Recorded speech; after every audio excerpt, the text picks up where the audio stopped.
Охин үржи өөрийнхөө заяаг нэг тодлоод айлтдаа. Чамд ер нь ямар заяа байна. Тэр заяанаас юу нь чамд дүүрж, юу нь чамд дутаж яваа юм шиг байна.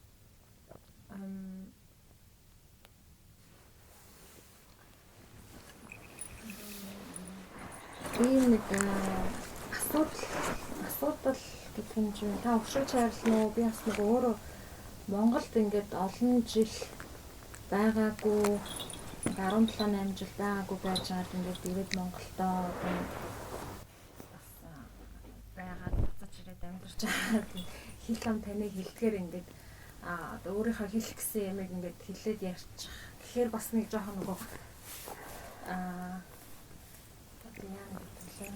сайн ойлгуулж чадахгүй байж магадгүй.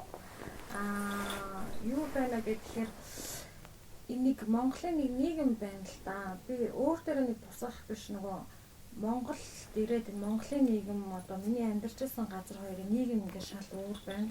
Одоо би 18 жилийн дараа 17 жилийн дараа буцаад Монголд ингээд ирээд энд одоо нэг бизнес эхлүүлээд өөртөө гэр бүлтэй одоо ажиллаж байгаа нөхөдтэй ажилчид албан хаагчид юу гэдэг хүнд ингээд бас нэг сайн сайхан зүйлийг ингээд хийхийг хүсэж байгаа боловч тэр нь ингээд нөгөө нийгэм нь ерөөсөө тэрийг гоё явуулж чадахгүй байна. Миний харж байгаагаар эмхтэй эрэгтэй гэлтгүй хүн болох аюул худал хуурмаг дотор ингээд орцсон байна те. Тэгэхээр миний бодоод байгаа юм нь болохоор би өөрийгөө нэг тийм амар сайн хүн гэж бодохгүй байгаа боловч аль болох зөв замаар явж үнэн ингээд олж те хүнд аль болох тусалж хүний одоо ажил үүс бүтчихвэл минийх бүтэн гэсэн нэг одоо нэг багын сургаалч юм уу эцэг гэхин тэгээд сургадаг тийм юмар ингээд явахыг хүсэж байгаа боловч Монголд ирээд амар хийм саадууд байна л да. Яа тэгэхээр хүмүүс айгу муухай одоо нэгээ одоо юу гэх юм ямар нэг эд хөрөнгөтэй болохын тулд хохироож байна те худлаа ярьж байна тулхаа хийж байна. Залилж байна. Одоо энэ асуудлууд нь бүр хитрхи нэг амар болчихсон юм уу да. Энд одоо нөгөө саяны энэ хүний хэлж байгаагаар эр хүн гэд байна те. Тэрийг ингээ Монгол эрхчүүд ингээд яриад байна л да. Бид нар эр хүн, бид нар мундаг залуус те. Бид нар юм байх хэрэгтэй гэж ярьж байгаа боловч эмэгтэй хүн нь аягүй их илүү энд маш их хөдөлмөрлөөд юм. Эмэгтэй хүн маш их одоо үйл одоо нөгөө гэр бүлийн авч явж байна. Эр хүн өөр хүүхэд гаргаж байна, өсөж байна. Одоо тэр эр хүнийг тэтгэж тижээж байна жишээ нь. Тэгээ ийм байхад уг нь бол тэр ийм эмэгтэй ийм хүнийг ингэж сайхан дээдлэх ийм нэг төлөв байдалд хүрсэн юм шиг. Тэгэхээр урдны ингээд нөгөө яриад Монгол сайхан эр хүмүүс ийм байх ёстой гэдээс нь өмнө үеийн ингээд тийм байдалтай нэг зөрчилдөд байна л да. Миний харж байгаагаар тийм. Тийм ийм юм дээр ирээд би одоо юу гэх юм ингээд санаа сэтгэл нэг юм тогтож гоморхсон яваамаа да. Гоморхсон явах та тэгээд бас нэг хүн бүхний одоо юу гэх юм тааралдаж тулсан хүн бүхний нөгөө бодож байгаа бодол юу айгүй маш богинохан байна л да энд. Одоо нэг хүнтэй тудлаа ажил хийлээ ч юм уу тэгээд зөвхөн өнөөдрийнхаа үр шир мөнгөний асуудлыг бодох юм уу асын хараа айгүй богино байна.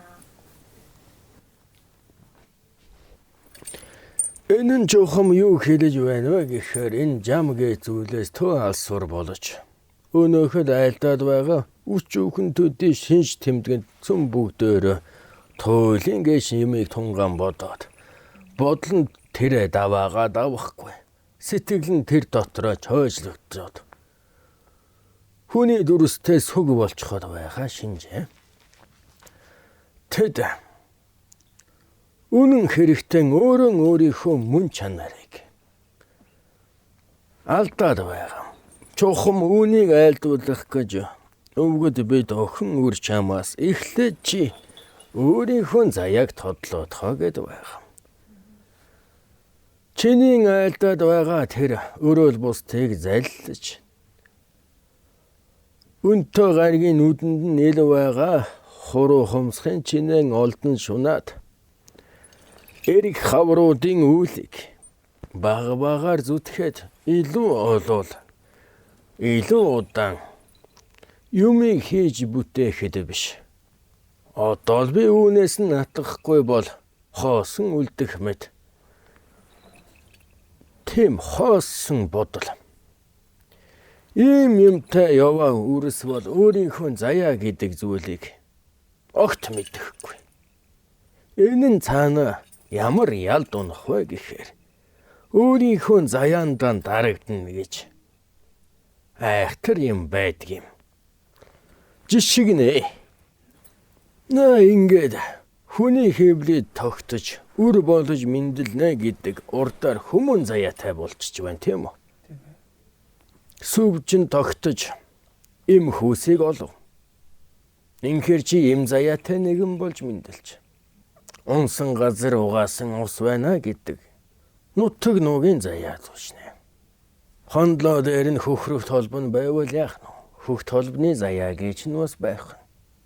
Овоолох гүрэн дагах өв соёл юу? Монгол гэж тийхэр Монгол гэж заяа нь байх. Ясанд нь цусанд нь их нутагт нь тийм үү? Энэ мэтлэн олон заяа хүнд бий. Үүнийг өөрийн заяа мөн гэдэгт бат итгэж үнэвшиж энэ заяанда урдаар эзэн болох ёстой. Тэгвэл хүмүүн заяандаа эзэн болно гэдэг нь юу хэлэх вэ? Хүн чанартай байхыг хэлнэ үстэ. Хүний алдад мэндэлчгээд хүнлэг чанар үгүй бол тэр хүмүүн заяандаа эзэн болж чадахгүй байна гэсэн үг тийм үү? Тийм ээ. Тэгвэл хүний заяанд л мэндэлсэн бол хүнлэг байна гэдэг өөрөө тэр заяандаа эзэн болж. Заяа гэдэг зүйлийг дүүрнэ гэж бид айлддаг тийм үү? Заяан дүүрэн яваарай гэж юрөөдөг. Яаж дүүрдэг вэ гэхээр хэлхээ 3 цагт. Заяа бол дандаа заяагдаж буюу өвлөгдөн ирдэг. Өнгөрснөөс өвлөгдөн ирж энтэй цагтаа өөртөө эзэн болох ёстой. Эзэн болно гэдг нь тийм чадамжтай байх юм. Хүн чаддаг зүйлээ бусдад хуваалцаж чаддаг. Чадахгүй зүйлээ гамандаг. Өөрөө чаддаг юм хойно түүнийг бусдад хуваалцлаа гэд өөрөөс нь алга болчихгүй шүү. Хүн чанартай нэгэн болвол дэргэд нэгэнтэй, ахын дүүстэй, хотол бүлтэй энэ хүн чанар хуваалцаж өөрөө бусдыг хүмүүн чанартай болгоход нь хөтөлж дэмнэдэг. Ингээд өнгөрсөн одоо ирээдүй 3 хэлхээ цагт энэ заяа чинь саадгүй урсаж чадвал дүүрнэ гэж айлдаж байгаа. За тэгвэл им заяа өвлөд авч им заяандаа эзэн болно гэдг нь яахыг хэлэх нь. Нөгөө бүсгүй хүний чанарууд харыг цайруулдаг, хат уг зөөлөлдөг, өвийг хадгалдаг, үрсийг тэтгдэг, юмсыг аривжуулдаг, арга ивийн олдог. Энэ чанаруудад сурах нь им заяандаа эзэн болно. Ирээд мөн адил. Нэхэр охин үржээ айлдах та Монгол ирчөөд эр хүн ийм байх учигтай гэд эр заяага ихэд магтан сайшаан айлддаг гэлээ. Гэтэл өөртөө тийм бус байна гэлээ тийм үү? Тэгвэл тэр сайхан заяа нь ирчихэд заяандаа эзэн болж чадаагүй байна л гэсэн үг.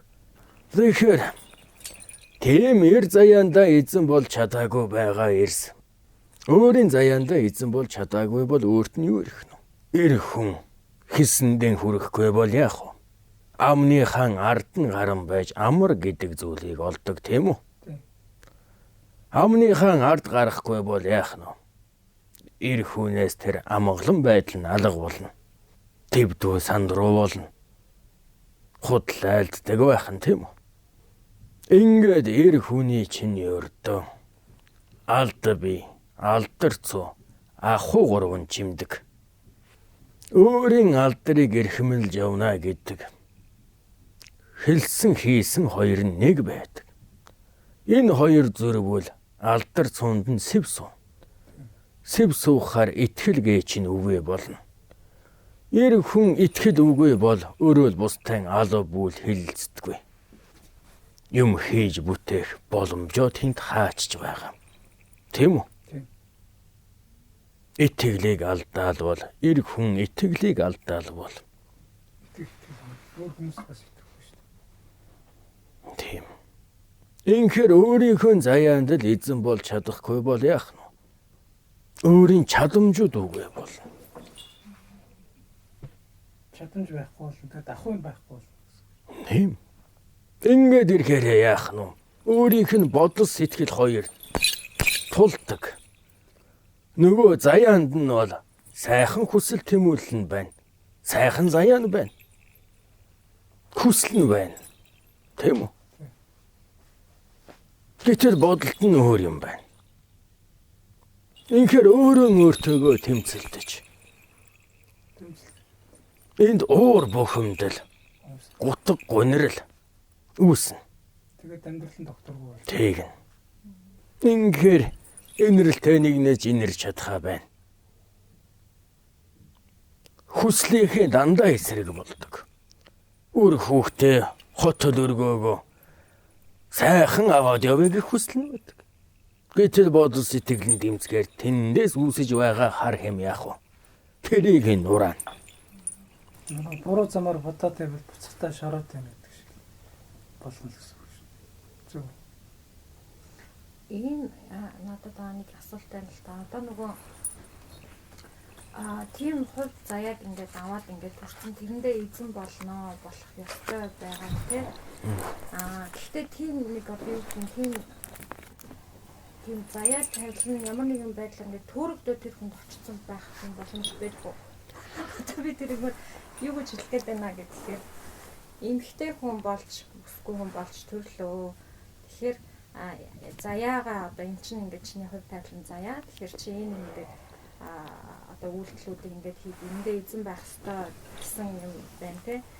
Тэгэхээр нөгөө тийм юм ингээд хүсгүй байгаа хүн тийм ингээд заяан дээр ингээд очсон байвал яах вэ? Тийм юм ер нь байдаг юм уу? Одоо би олон үр хүүхэдтэй болж юу тийм ийм эмэгтэй хүн шиг ийм үйлдэл биш эр хүн шиг тийм одоо зан чанар өөртөө байгаа ингээ өөр ингээд одоо түрүүн ингээ хэлтгэхээр те нөгөө ихтэй эр хүн байж одоо хэлсэн хүндээ үнэнч байх ч юм уу ийм ихтэй хүний тийм биш зан ингээ орсон байвал тэр нь ингээ ямар нэг өөр байдлаар төрөлтөө тэр хүн очсон ч юм уу тийм юм байх. Энэ дээр нэг зүйлийг та нар ухах хэрэгтэй. Юмыг тодолж болдог. Тодлоно гэдэг бол зүүрлэж байгаа хэрэг тийм үү? Зүүрлэж байгаа боловч зөвхөн тэнд оршино гэсэн үг биш. Шулуун шудраг зантай хэлсэндээ хүрдэг байх нь зөвхөн эр хүн дэл байгаад эм хүнд байхгүй байна гэсэн үг огтоосоо бус. Харин тэр зан тэнд нь илүү чухал вэ гэдэг. Тэгэхээр энэ эр эм үрийн заяа гэдэг гурван энэ заяа нэг галд оршино. Тийм биз? Ирэм байн байж үр тогтноод энийг гал голомт гэж байна. Галыг тахин гээ чинь. Галыг сэвгүй байлгана гэдэг бол хэн нэгэн хуягтан, хэн нэгэн хувилгааныг залаад ойлгосон ойлгоогүй засал ном хийлгэж өөргөө барь зүгөө дүүрдэг эд ердөө бус. Энэ эр болоод им үрийн заяа гурвын хоорондоо энэ заяаг тэтгэж эвж явах энэ харилцааны зөв харилцааг галгооломт сэвгүй байхыг хэлнэ. Хамгийн бат дүрс юу? Хамгийн бат бүх дүрсээ Гурвалжаа. гурвалжаа. Яагаад? Доктортай. Гурван талтай. Гурван талтай. Нэг Доктортай байдал. тэгж харагдал гурван талтай.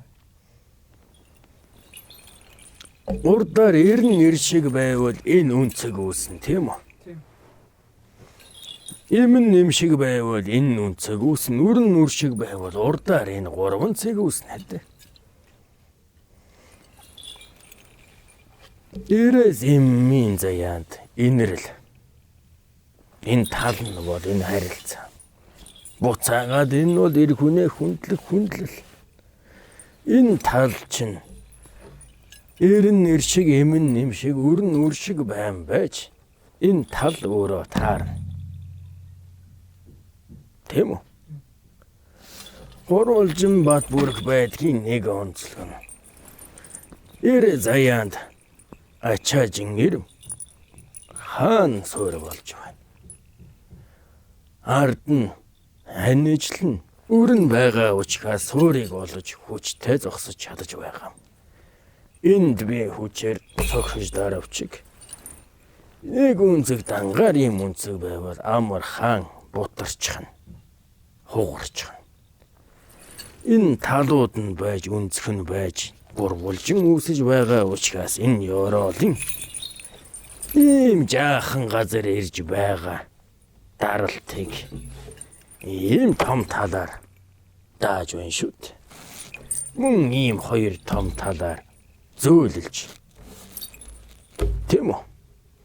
Энийг л харилцаа гэж байгаа. Нэгэд хэлхээ урчиг юм хон иргэн.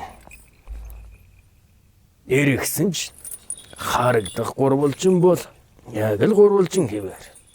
Гэвчигээ үрийн заяа баруун дор, эр заяа зүүн дор, эм заяа дээрээ байх. Ийм үе хэрэгтэй өрх бүлд. Эр заяа дөө байна гэдэг тэр бүлийн хиймэр сүлд нь өндөр байхыг хэлнэ. Зөвхөн хиймэр сүлд дангаараа өрхийг тэтгэдэггүй. Эм заяа босоо байна гэдэг хишиг юм буу аривжиж өв соёл нутагшиж өвчин замлан алсхор байхыг хэлнэ.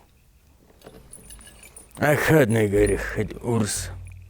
Үр бол өөрөн Азийн тэнгэр байдаг. Аз ивэл тохирог бүрдүүлдэг. Энэ үрсийг юуг сорж мэдэж хаа хүрэх вэ гэдэг эцэгийнхэн энэ суур шийдэж өгдөг. Эцэгийнхэн инэрх хүндлэн эргээгээд эцэгийнхээс энэ үр гэдэг зүйлийг тэтгэлэг болдог. Итгэх итгэл болдог. Үр хоочдоо итгэх итгэл. Инэрл, хүндлэл, итгэл. Энэ бол ихэрэм өөрийн заяа. Мэдээж зөвхөн им нь хүндлээд ирэн инэрдэг биш. Имэнч гэсэн инэрч. Имэнч ирэн ч гэсэн хүндэлж. Хамтаар итгэдэг тийм үү? Гэвчигээ тодотгож тодолж байгаа. Ингэж тодолж айлдаж байгаа. Ийм уучиг энэ зүйлүүд бол жамд байдаг жамын хууль. Хүнд төдийгүй бусад амьтдад сүргээ манлайлал сүргэлэхэд хүртэл зөвхөн өрх бүл дотор энэ гурвалжин оршдоггүй. Энэ гурвалжин бол Тэнгэрийн нэг онол. Үүний суурь нь явсаар байгаад бүлийн харилцаан дээр ингэж л зүүрлэгдэж айлдаж байгаа. Гэтэл улс гүрэнд энэ гурвалжин бас л үйлчлэн. Гурвалжингийн аль нэг нь газар нутаг байж, аль нэг нь ард түмэн байж, аль нэг нь төр байна. Энд яг энэ харилцаа тэнцүү байхад мөхөхгүй үлдэх төрийн онол энэ гурвалжингийн онолоор гарч ирнэ. Бүлээрээ бус сүргээрээ амьдардаг амьтдад энэ гурвалжин нь сүргийн тогтолцоонд гурвалжингийн онол гэдэг юм бий. Энэ онолыг баримталж барьж чадвал мөхөхгүй мөнх оршин. Учир нь энэ нь мөнх тэнгэрийн онол учраас мөнхөд оршдог жам учраас сайжир тэтгэгдэхийн тулд устж үгээ болохгүй л байх ёстой тийм биз. Бүл дээр юм. Тэгвэл өөр чиний хэлээд байгаа тэр олон эрэс үр хоочоо өнчрүүлж явж байна гэдэг нь. Эд өөрсдийнхөө заяа гэдэг зүйлийг умартаад гээсэн учраас, жам гэдэг зүйл өөртөөс нь төө холуур гэж ухдаг учраас энэ гэр бүлийн харилцаанд яаж харьцах учраач болохоо байж байгаа. Учир нь энэ харилцаа гэдэг зүйл нь юугаар хүндх очих вэ? Юугаар мэдрэгдэх вэ? Хүндлэл.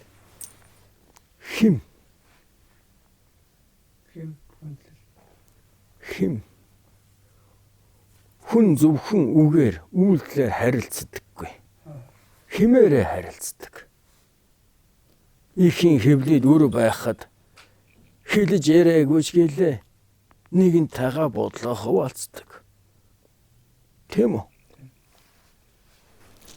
Тэр хэвлээд мутраа өгөөд өөрийн химээ шингээхэд үрс баярлдаг. Түүнийг эцэг мэдэрдэг. Хүн зөвхөн үг үйлдэлээс гадна химээрээ харилцдаг. Хань жил яадгүй. Нэгнийхээ хүслийг мэдэрдэг. Тийм үү? Сэтгэл санаа тавгүй болохыг анзаарна. Алдаж хазаах гэж байгааг мэднэ. Ингээд тайвшруулна. Засна. Харилцна. Амар амгалан байгааг энэ аж нь мэдэрнэ. Хажууд нь суухад амгалан байна. Хамтаар байхад жаргалтай байна. Энэ зөвхөн үг үйлдэлээр биш. Химээр харилцсан байж. Энэ химийн харилцаа байсан цагт хүний сэтгэл дүрдэг. Ийм бүл удаан оршиж хагцл салал гэдэг юм үгүй. Химийн харилцаа байхгүй бол түмэнтэй хоорондоо хөөрөлдөл шилэлцсэн ч.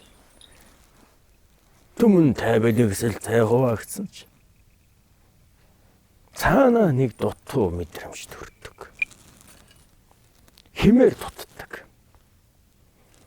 Өнөө энэ цаг үед хүний хим гэдэг бол өөрийн бодлоос, өөрийн сэтгэлээс гарахаас гадна байгаль, орон хангай, эцэг өвгөд, заяа түүрэг, одод мичтээс химээ. Уснаас, агаараас, газраас, галаас авж ариусаж, эдтэй харилцаж, өрөөл бусад амьттай харьцаж. Тийм үү? Ямар ч гундуу хаан байхад уул хадаар алхаад орой дээр нэг гараад өргөлөн өргөөд буухад яах вэ? Сайхан байдаг. Яагаад уу чамд орон хангайн тэр хим ирж байгаа учраас өөрийн богшсон байгаа химийг чи үргэж байгаа учраас л тэр. Тийм үү? Энэ химийн харилцаанд орох амьдралын хим маяг нь өнөө цагт ихээ өөрчлөгдөж. Өөрөөсөө гаргаад л байна. Ийм амьд харилцаанууд их ховор болсон байна, тийм үү? Цэнгэг агаар нь чомос болж. Хэлмиг усан ч гай ховортож. Илгаал түлдгэн ч ховор боллооч, тийм үү? Тэнгэртэй шүшиглээ тэнгэртэйгээ харьцдаг ч ховор боллооч. Байгаль орон хангай ан амьтдтай харилцсан гэхээр заавал хуягтан, хуйлгаан, үзмэрч өөр юу байдаг юм? Тэдэн л харьцдаг зүнтэн бэлэгтэн. Ердөө тийм бус. Игэл ардын ийм өөрийнхөө сэтгэл бодлоор орчлон дэлхийтэй харилцах хэмээн чадамжаа өөртөө үнэлэхгүй мэдэхгүй гээчхэр энэ завсар зааганд нь альбин тэрэн хуйлчин залхаа юмнуудын мухар сүсэг их оршиж байгаа. Би мэдэмгүй гэдэг. Таван юм буу авч байгаа бусдад заяагаад дааддаг. Игэл ардын сэрхүү сүнсний хөгжил гэгэрэл иртүүгээд өндөөс өндөрт байсан учраас хүний заяагаар наадаад зовлонгоор нь жаргал хийгээд өрх бүлийн өмүүлээд элдүү юмар айлган сүрдүүлээд өнөө нартад олчирсан шиг тийм хуягтай өрсөд байна уу? Тийм үзмэр төлж байна уу?